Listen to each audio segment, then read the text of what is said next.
the dirtiest tricks pulled in war. A common military maxim states that the best fight is an unfair one. Those on the battlefield will do everything in their power to gain an advantage over their adversaries, sometimes stooping to what can only be considered dirty tricks in order to stack the odds in their favor. These are a few of the dirtiest, most underhanded tactics ever pulled in war. Project Eldest Son, 1967-69. The Vietnam War is well known for its dirty fighting, particularly the use of booby traps by the Viet Cong and NVA forces against their more ponderous American and Allied forces. Punji pits, tripwires, and other traps were employed in great numbers, becoming a defining characteristic of the conflict. It turns out that the Americans were also willing to use underhanded tactics to even the odds. For years, members of the MACV-SOG had operated in Vietnam, conducting covert operations behind enemy lines. Part of their mission was to sabotage enemy ammunition and supply caches, but these had limited success, as any explosive used to detonate ammo dumps would often scatter the rounds rather than destroy them, and the SOG teams were too small to carry them away. Pondering this situation, in 1967, Colonel John Singlaub came up with an unconventional solution. The former OSS operative suggested that instead of destroying or capturing the found ammunition, they sabotaged the supplies. He was allegedly inspired by a similar plan carried out by the British during the Waziristan revolt in the 1930s. Designated as Project Eldest Son, the plan involved the planting of sabotaged rounds into the VC and NVA storage depots. The majority of the rounds would be 7.62mm for use in the ubiquitous AK-47 in use by the guerrillas.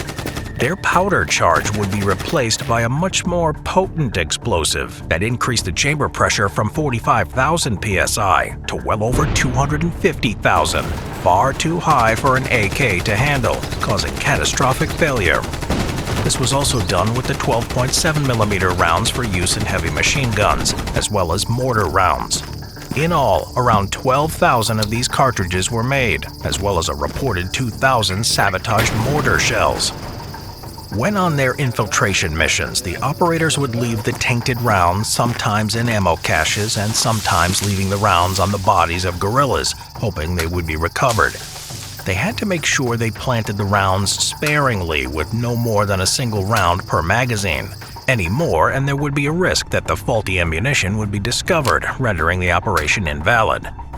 At the same time, rumors were spread of defects in Chinese-made weapons and ammunition.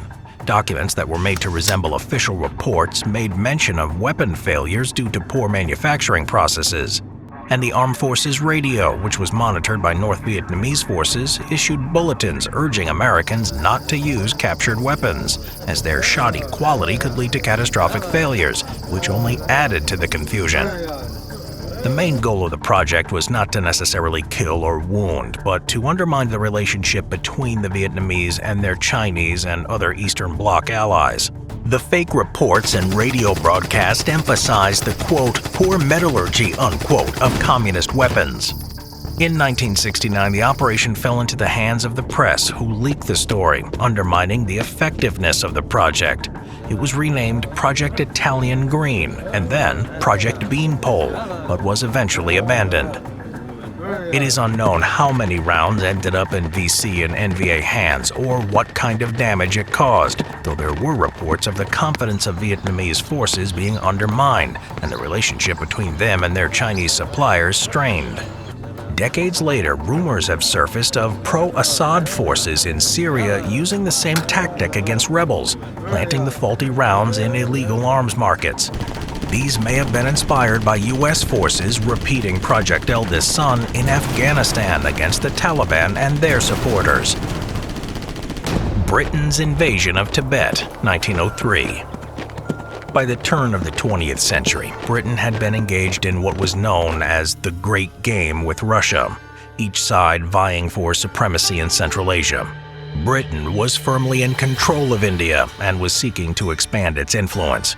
The Viceroy of India, George Nathaniel Curzon, sought to foster a closer relationship with the neighboring nation of Tibet, which was a Chinese protectorate at the time, that would provide a buffer zone against foreign encroachment on Britain's most important colony. Instead of finding welcome in the poor nation to the east, however, Curzon heard of rumors of Tibet working with the Russian government. These rumors only confirmed Curzon's greatest fear, that India was vulnerable to a Russian invasion through Tibet. Though military advisors said bringing a sizable army through the Himalayas was nigh on impossible, there was still fear that if the Dalai Lama, the leader of Tibet, forged an alliance with Russia, Britain's foothold in India could be threatened. Though technically a Chinese protectorate, this hold was very weak, and for all practical purposes, Tibet was treated as an independent country. In 1903, a military force was assembled and placed under the command of General Francis Younghusband, which consisted of around 3,000 men, including British soldiers, Indian troops, as well as a sizable contingent of Gurkhas and Sikhs under British command. There were also 2 Maxim machine guns and 4 artillery pieces in this force, all of which were state-of-the-art for the era. All that was needed was an excuse to invade. This came when rumors circulated of Tibetan troops crossing the border into Nepal, which was a neutral nation, but a de facto British protectorate. In reality, this incursion was probably a group of shepherds that had become lost, but it was enough to justify a response. With this flimsy excuse, Younghusband invaded Tibet with Curzon's support. In December 1903, the expedition set out, before wintering in the mountains near established supply bases. In March 1904, they set out again in earnest and ran into their first major obstacle on March 31st. The Tibetans had blockaded the mountain pass near the village of Guru and refused to allow the British force to pass. The 3,000-strong Tibetan force was armed with primitive weapons, including swords, clubs, and matchlock muskets, weapons that were more at home on 17th-century battlefields.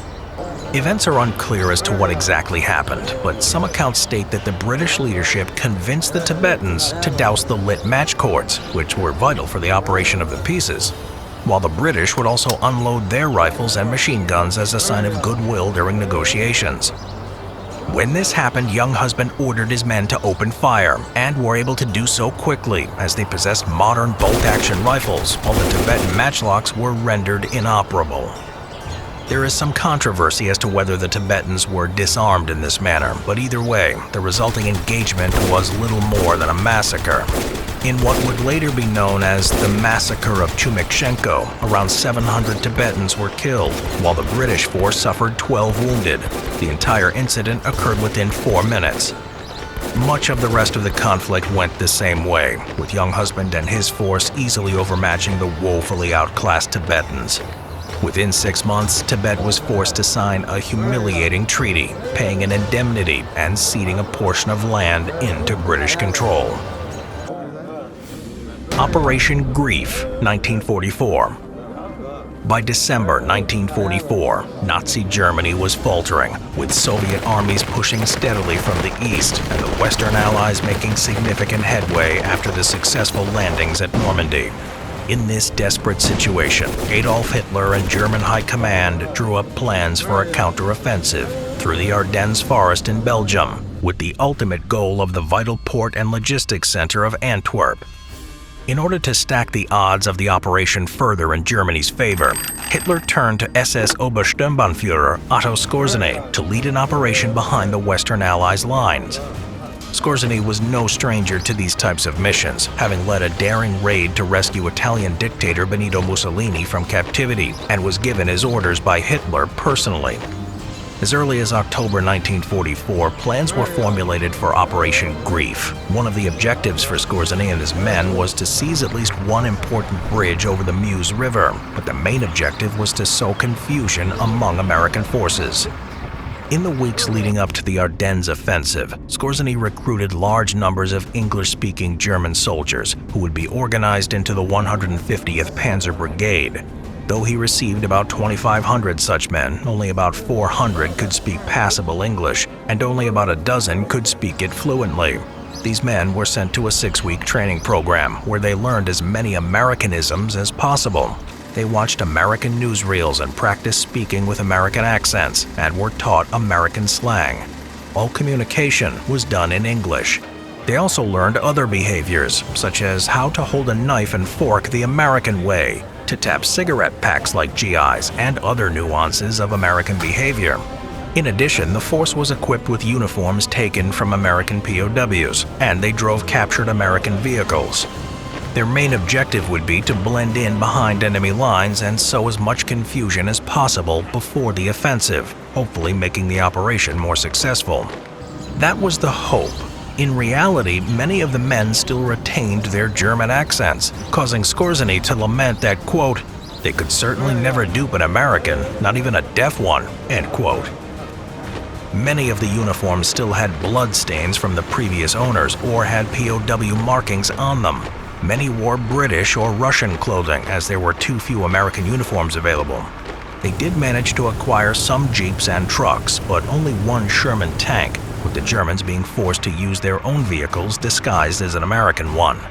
In spite of these limitations, Operation Grief began. The wider Ardennes offensive caught the Allies off guard, and German forces penetrated deep into enemy lines, allowing some of the commandos to infiltrate American positions. Once there, they committed acts of sabotage, delivered false orders, and changed road signs, which resulted in at least one regiment getting lost. Adding to the confusion was a rumor that these commandos would attempt to capture or kill General Eisenhower, which hindered his and other high-level commanders' ability to respond to the unfolding crisis. The actual numbers of commandos were few and their effect limited, but rumors soon blew their actual effectiveness out of proportion. In this chaotic environment, already bewildered American forces became paranoid that German infiltrators were everywhere. To combat this hidden threat, checkpoints were established, and those stopped there would be asked questions that only Americans would know, such as the state capitals, celebrities, and other pop culture facts. One American general, Bruce Clark, was detained for half an hour after he failed to give the appropriate answer about the Chicago Cubs. In spite of this confusion, Operation Grief, as well as the rest of the Ardennes offensive, was a dismal failure. Most of the commandos of the 150th Panzer Brigade were withdrawn and attached to a conventional unit. By January, the German forces were thrown back, and the end of the war became an inevitability. Battle of the Marshes, 1984. In 1984, the bloody Iran-Iraq War had been raging for 4 years, with both sides suffering tremendous losses. Eager to break the stalemate, the Iranian military launched an offensive directed at the Hawaiza Marsh and Majnoon Island, located in southeastern Iraq. Dubbed Operation K-Bar on February 15th, Iranian forces began a concentrated push against Iraqi forces, using speedboats to move rapidly through the flooded terrain. One of their main objectives was Majnoon Island, a patch of dry land in the swampland. With a bit of prophetic foreshadowing, Majnoon is the Arabic word for crazy or madness. The Iraqis, unable to use their vast quantities of tanks in the marshland, were stretched to the breaking point. Their positions only held due to an extensive defense-in-depth system that held the Iranians in place, as well as the repeated use of chemical weapons. This was not the only tactic at their disposal. Mark Feynman, a journalist covering the conflict, spoke to an Iraqi officer about their plans to hold this important territory. The officer proudly showed him and other members of the press a network of electrical cables that snaked from Iraqi positions to the water in the marshlands and the huge generators that powered them. "You wait until nighttime and you will see how we are killing these Iranian dogs," he said proudly to the journalist. "We are frying them like eggplants." That night, Feynman witnessed one of the Iranian assaults. In response, the Iraqis fired artillery at the approaching boats, forcing the Iranians to leap from their vessels into the chest-deep water. Once they were wading through the marshland, an order was given, and the generators were powered up, sending electricity coursing through the water into the Iranian soldiers. In seconds, hundreds were electrocuted, killed instantly by the high-voltage power surging through their bodies. The next day, the bodies would be gathered and stacked into piles and broadcast on Iraqi state television.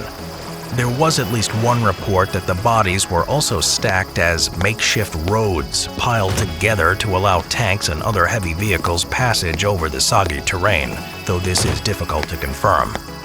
When the fighting had finished, the Iranian forces had captured the Hawaiza marshes, though a drive towards Basra was repulsed. Overall, the operation was seen as a Pyrrhic victory for Iran, who suffered major losses during the operation. The Battle of Pelusium, 525 BC. Even commanders in the ancient world are no stranger to the use of dirty tactics in order to win. In 525 BC, after a series of diplomatic ventures, the Persian Emperor Cambyses II invaded the ancient land of Egypt, where the two armies clashed for supremacy. At this point, Persia was a rising power, ever expanding into territory and influence. In contrast, Egypt's glory days were well behind them and could do little to withstand the invasion. Historians doubt the validity of the following story, but at the Battle of Pelusium, it's alleged that Cambyses stacked the odds in his favor even further by the use of a strange form of hostage-taking. The ancient Egyptians believed in the sacred nature of all life, and though they did eat meat, it made up a very small portion of their daily diet. They would keep numerous animals as household pets, which were treated with a high degree of reverence. In particular, cats were seen as sacred, being the manifestation of the goddess Bastet. Bastet, or sometimes Bast, was depicted in iconography as a woman with a cat's head, and was the goddess of fertility, childbirth, the home, and protection of the family, and was popular among both men and women. Cats, Bastet's sacred animal, would be treated as part of the family, and their death would lead to mourning among the household and would even be mummified. In the event of a house fire, all efforts would be made to save the animals, even if it means allowing the flames to spread unchecked. So strong was the belief in the sacred nature of animals that, according to the historian Herodotus, to deliberately kill a cat carried a death sentence. In addition, harming a cat could also bring the wrath of Bastet upon the soul of the transgressor. In addition to cats, other animals such as dogs, gazelles, and baboons were also considered sacred and treated with great reverence. Hawks and ibises were so sacred that killing one, even accidentally, would result in execution, regardless of circumstances. Cambyses was well aware of the significance these creatures played in Egyptian culture, and also knew what lengths they would go to in order to avoid blasphemy against their gods. So when the Persian and Egyptian armies met at the Battle of Pelusium, Cambyses ordered his men to release large numbers of cats in front of their advancing army. According to the historian Palaiologos, they also drove dogs, sheep, ibises, and other animals that the Egyptians believed to be sacred. As a final measure, Cambyses also had his men paint images of cats on their shields, as he knew that defiling an image of a feline was also blasphemy against Bastet. In the face of this unusual tactic, the Egyptians were unwilling to risk offending the deity and were soon routed from the battlefield. The survivors, including the pharaoh Semetic III, fled to Memphis, where they were soon besieged. Eventually, they would be defeated, and though Semetic would be captured and treated well by Cambyses, he would be executed after attempting a rebellion, giving the ever-expanding Persian Empire control over the rich and ancient land of Egypt.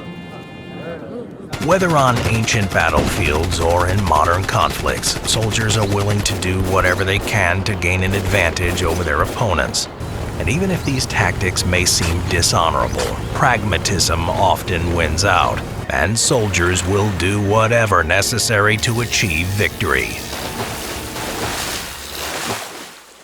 Hey, it's Chris Kane. You're probably used to hearing me during one of our advertising spots, but today I want to talk about something a little bit different. Every video that we create is more than just content. It's a blend of research, of creativity, of passion for history. We do it because we believe in the power of history, because its lessons, its stories, and its ability to connect everybody is what we're all about.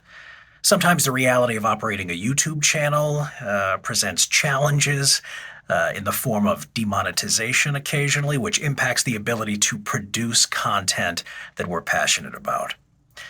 Now we're looking at you, our amazing audience, to ask for your support in keeping the channel, our shared passion, alive and thriving. We're inviting you to join us on Patreon and contribute to the ongoing creation of our content. By joining us on Patreon, you're doing more than just supporting our content. You're becoming an integral part of the community, and we're dedicated to preserving and promoting history. Remember, every bit of support makes a real difference. If you'd like to learn more about how you can help, please visit the link in the description below. Thank you, as always, for your interest and your hunger for history.